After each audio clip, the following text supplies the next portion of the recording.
bill that Republicans passed this week was more confusing than Janet and Jermaine getting back together.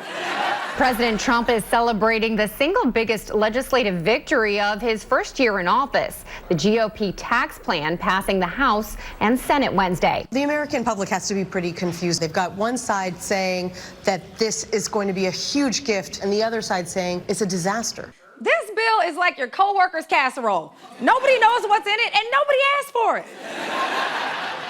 Now, it's okay to be this reckless with your life, but Republicans are out here gambling with the lives of millions.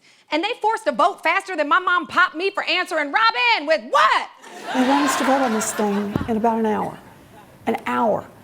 I spent more than an hour making a decision about the refrigerator that we recently bought. Oh, you fancy, Elizabeth, with your new refrigerator? What are you, a king? Lord knows after this tax bill, the only fridge we'll be able to afford is a block of ice in a shoebox. Especially if we have brilliant economists like Trump's daughter wife on the job. The rest of the world realized that cutting taxes enabled them to be competitive, and their rates dropped dramatically below ours. If you think about it, small businesses will have the lowest taxes since 1931. 1931? You must be referring to the golden age when children died of polio and also the Great Depression. But we cannot go back to the days when Morgan Freeman was just Morgan Free Boy. Can't do that. And because the Republicans have made this intentionally confusing, everyone's understanding of this bill is about as secure as the gavel Paul Ryan hammered it home with. But here's what we do know.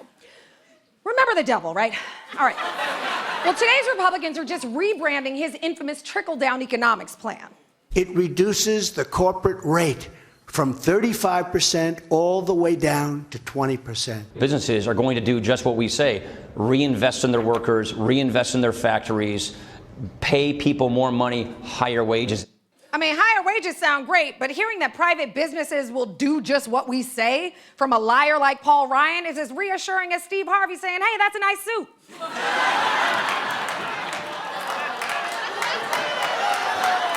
Plus, CEOs are clicking not interested on the Facebook invite to share the wealth. I'm looking at a list of CEOs who said we don't plan to reinvest. What they're planning to do is to do stock buybacks, to line the pockets of shareholders. The Wall Street Journal asked a group of them if they'd pump more money into their businesses in front of Trump's very own economic advisor.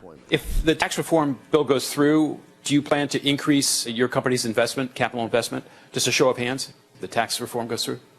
Well, damn. Don't everybody jump at once? That crowd was like Waka Flocka, no hands.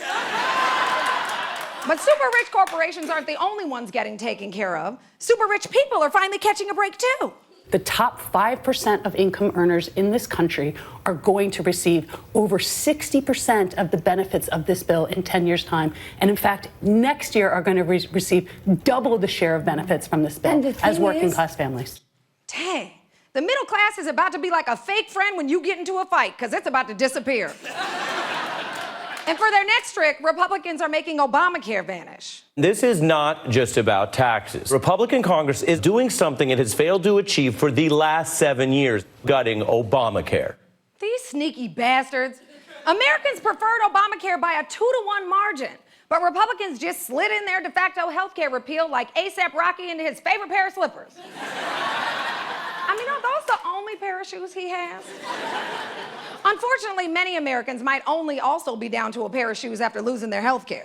A recent Congressional Budget Office report found that the number of people with health insurance would decrease by 4 million in 2019 and 13 million over the next decade. Majority Leader Mitch McConnell commented on the impact, saying it's not a total replacement, but it takes the heart out of Obamacare.